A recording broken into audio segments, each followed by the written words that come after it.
Yeah, good morning, everyone. God bless us today. Wherever we may be watching for, I believe the grace of the Lord will be upon us. Thank you so much. Now, I think I'll talk about how we can check the engine oil, the accurate way to check your engine oil and the general oil. Then I think I need to talk more about the radiator. Yeah, because I actually just previewed that evening, so I was unable to make some certain justice to it. Now, let me just get to it. Now, I think we have a talk about the radiator, the returner, and how we can put water and all that. Yes, but I want to take it to another level where we have a better understanding of what the radiator does. Now, let me put it to you. Every radiator will be attached to is either a fan or two fan. Every radiator will be attached with either a fan or two fan. Now, if you see any radiator that is being attached to a single fan, is single cell. Let's get it. Any radiator that you see one fan in it is single cell.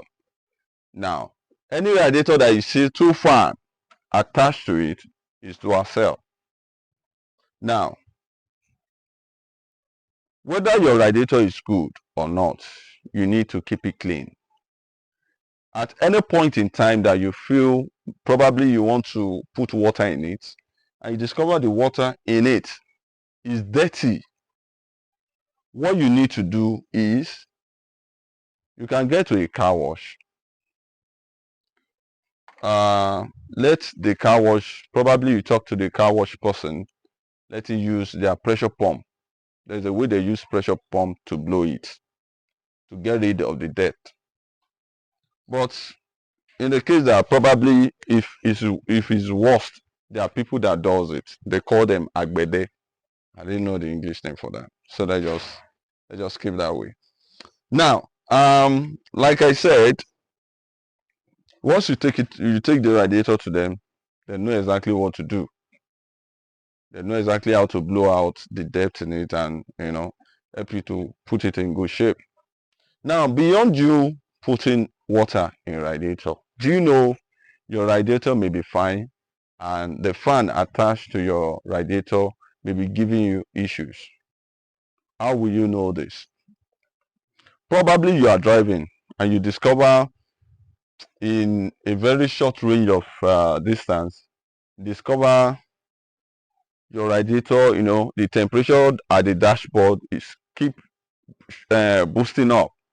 You understand? And considering where you are coming from, of course, you should be able to tell. And no matter how far you go, your radiator is not supposed to go beyond average level of your, what is it called, of the gauge in the speedometer board. Now, this is what I mean. To every vehicle, there's a speedometer reading of vehicle temperature on the speedometer board. Let's get used to this. Now, at any journey you embark on, that the temperature has go beyond quarter of that temperature gauge to half of it, you should know there's a problem somewhere. Now, how will you now try and locate what the problem is? The first thing is check your radiator. The moment you check your radiator, check the water in it. If the water is okay and you feel it's not dirty, then you check the strength blow of your fan. What I mean by that is the pressure at which your fan radiator blows. You understand? If it's not blowing that much, you understand, it has much effect on your engine. If the pressure at which the fan is blowing is weak, it has more effect on your engine, and that is why mostly you discover, oh, my radiator is good, water is not leaking from anywhere, but my vehicle is running temperature. Now, funny enough, you may have two fans on the radiator. Do you understand? You may have two fans on the radiator, and one may be blowing weak while the other one may be perfectly okay. Now, in as much that one is weak, it will definitely affect you. The only thing is probably maybe when you are low, you are fire more, maybe probably an hour plus, you discover your gauge, your speedometer, your temperature gauge will shoot up. You understand? So that should gain your attention. The moment you discover your speedometer gauge shoot up unnecessarily, you understand? The first thing you do, you park your vehicle. Come and check the cooling section of your vehicle. The radiator is the cooling section of every vehicle. The fan, the radiator itself, those are the cooling section of every vehicle.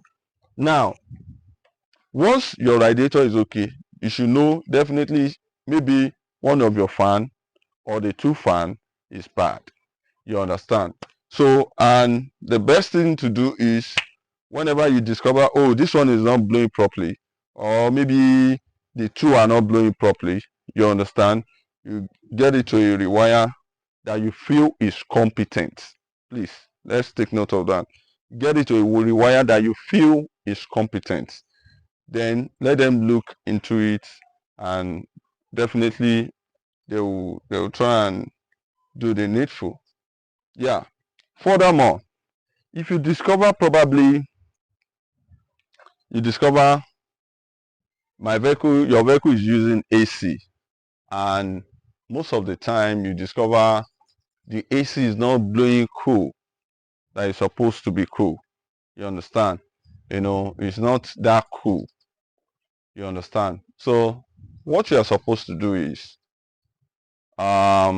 because most of the time, let me just give you this, like, let me just give it straight so that you understand it better. Now, if you discover your AC is not blowing cool, check your, what is it called? Check the compressor.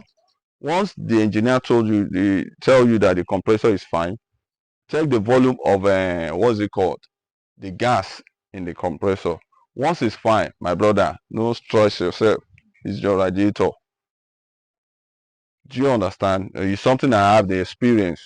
It's your radiator. You understand? I got my, what's it called, compressor. In fact, it was not uh, it was not blowing cool as expected. You know, I was just like, what's the problem? In fact, countless time I have to go to my AC man, let him get to look into it. In fact, I was just upset. I just make it. I said, no, let me just check the AC kit and every other thing. The AC kit was changed, the compressor was changed, everything was changed. You understand? In fact, if I'm not mistaken, I think I spent close to, I think I spent close to 120, 150. I changed all the kit and all that, the valve and all that. I changed everything. I fill it up. Now, to my surprise, I discovered that the same issue persisted, you know, and honestly, I just felt, what could be the issue? My engineer, mechanic, the wire, everybody look into it and all that. Something just saying me that, oh, why not change your radiator? You understand? Honestly, the moment I changed my radiator, I discovered the compressor I changed was super okay. The kit I changed was super okay. You understand? So now you may be going through the same challenge, you may be going through the same situation. So once you discover your compressor, your kits are okay, your gas is not leaking, you understand, but yet the AC is not cooling as expected. Go to your cooling section, which is your radiator and the fan. Majorly radiator. When it comes to AC cooling, it's radiator. So it is the power or the capacity at which the radiator can work effectively that will determine the coolness of your AC. Thank you and God bless you. Stay tuned.